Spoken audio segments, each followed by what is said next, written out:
If you don't know, you should know. Music, I think, and there's a lot of stuff out there, is as powerful as any word I'll ever preach. As meaningful as any sacrament we'll ever partake in. And as much a part of who God is and what God does as just about anything.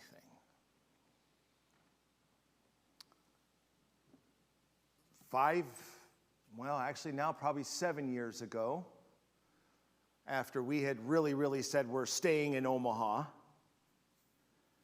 they had to cut $3.2 million out of our church budget. Our school budget. Yeah, that's one heck of a church budget.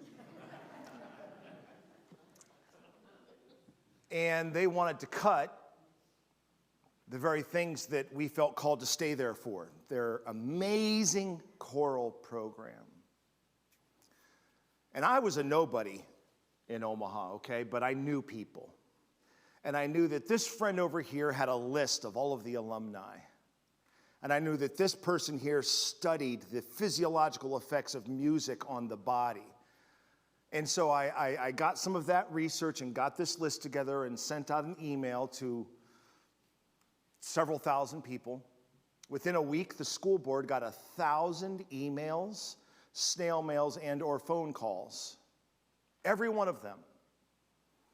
Because I just sent an email. And in that email, it talked about the positive benefits of singing together. You've heard me say it before, but I'm going to say it again. Did you know when you sing together, your hearts literally start to beat in rhythm together? Now, if that isn't of God, I don't know what is. All over the scriptures, the angels are singing in the heavens. Whenever there's a big rejoicing, it's the multitude. And so, yeah, singing and music. It brings us together. It unites us. It makes us into a family.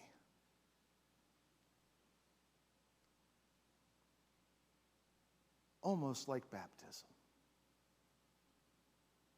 You get adopted into a family. And you love each other. You care for each other. There's an unmistakable unity that happens. And that is unmistakably of God. I'd like to encourage you to either take a look at the bulletin cover art on the covers of your bulletin or on your screens. And consider where you are, where you see yourself on this rope bridge, in this piece of art. Are you on one of the two mountainsides, stepping backwards as you look at this rickety rope bridge held together by hand-tied knots, drooping in moss that is eating away at the wood steps, suspended between two wood spikes, staked into pretty unstable cliffs, as you about face walk away, trying to figure out another way across? Or are you standing in the middle of this scenic bridge, in this inspiring setting, as you try to figure out how to steady yourself so you can capture it on your smartphone? Are you standing on one of the mountainsides, shaking your head in disbelief, saying anyone who would cross that bridge is insane? Or are you in the middle of that bridge saying to yourself, I feel sorry for the scaredy cats, too afraid to take this in? Are you running back to the State Forest Administration demanding that they take it down, this death trap of a bridge? Or are you posting pictures, giving them a 5-star rating and writing a review that would make Shakespeare himself proud so that others can be as inspired as you are inspired? You see where this is going, don't you? Are you taking up arms in the fight of your life against those people on the other side? That certainly is a way to rally people and get them on your side, whatever side that may be. There are serious issues we are facing these days. This past week in Ohio, in the next state, just 30 miles away, a man attacked an FBI building with a nail gun and a semi-automatic rifle. Our very own Jim and Marie Campbell were at Lake Chautauqua when they were in lockdown, and police were armed with semi-automatic weapons outside the doors of the Presbyterian house. And police scoured the grounds because author Salman Rushdie was attacked while on stage and stabbed mid-talk. He's a novelist, people.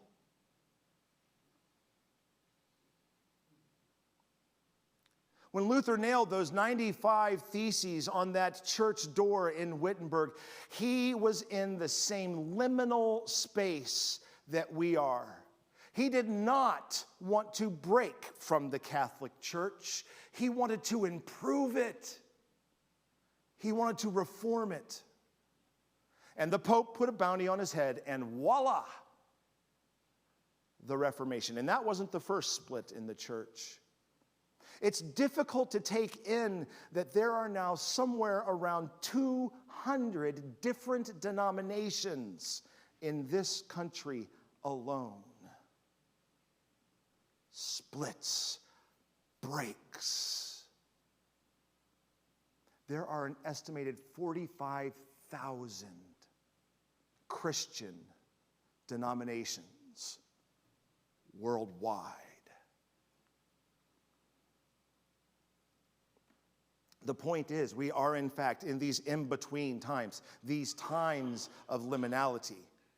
Billy Joel said it right Thursday night at PNC Park in front of 40,000 screaming fans when he sang, "We didn't start the fire. It was always burning since the world's been turning." That's what Jesus is talking about here. When you love the Lord with every fiber of your being, there is going to be division. Yes, even division with our most beloved families, because we are in these in-between times, these liminal times. I can't help but think that 200 Christian denominations in this country and 45,000 worldwide cause God to cry and are the waters that fill our oceans. I can't help but to think that.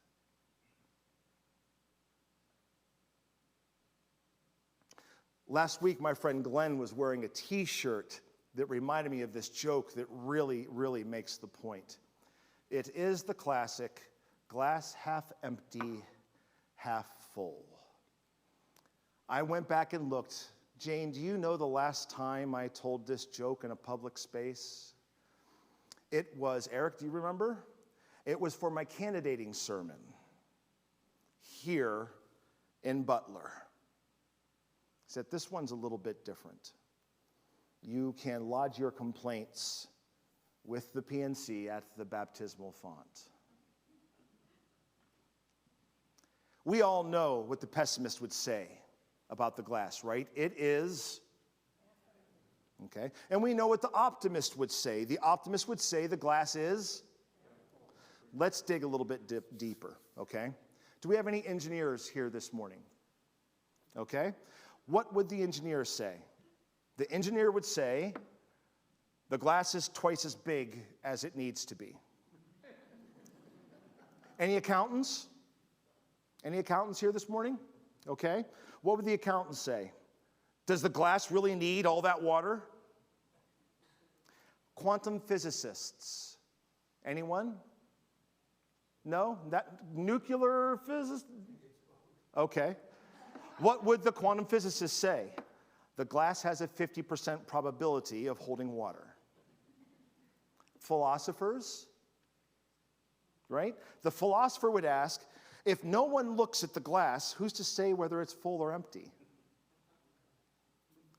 Well, while everyone was arguing about the glass of water, my friend Glenn said, thank you very much, and put a paintbrush in the glass of water. Wait, it gets better. See, we are those things. We are optimists and pessimists. We are engineers and accountants. We are quantum physicists and philosophers. And while nobody is Glenn Sanders, yes, some of us are even artists. But first and foremost, we are Christians. And so I offer you the following statements made at a ministerium meeting. When asked if the glass is half full or half empty, the Baptist minister asked, was the water poured into the glass or the glass dipped into the water? And the priest asked, is it holy water? Has it been blessed by the Pope? And the Lutheran minister interrupted, has it been blessed? It was created by God. And she nailed 95 theses on the church doors supporting her beliefs. And the Presbyterian minister said, our session should nominate a task force to form a team to debate the issue, to bring it back to session for formal approval. Well, long before denominations, Jesus knew that he would soon leave this place. And he didn't see the glass as half full or half empty. He saw it as overflowing. You see, this passage is more descriptive than it is prescriptive.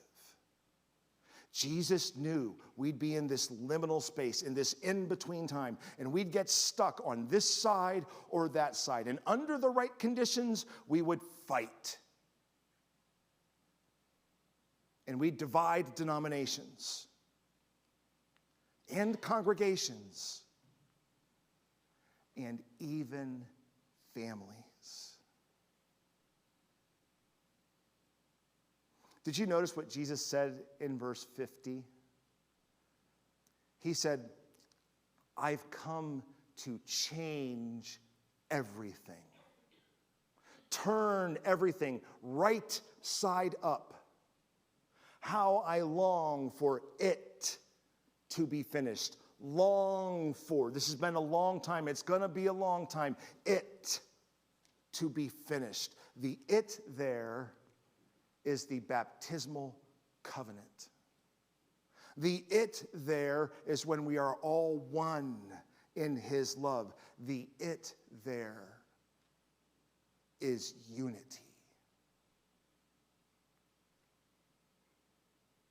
Baptism is the sacrament that binds us together. Sisters and brothers. young and old, rich and poor, affluent and influenced. All of us together were stuck together through the baptismal covenant, through thick and thin. Isn't that something to rejoice about, to sing about, to have our hearts beating in rhythm together about? Friends, whether you're on this side or that side, you're on the wrong side. Because Jesus came so that we may be one in his love. Whatever our differences are, the waters of baptism overflow and washes those differences away. Unity in his love is the only thing we should be fighting for, because it's exactly what he came to give us, to be reconciled in his love. Amen? Amen. Amen.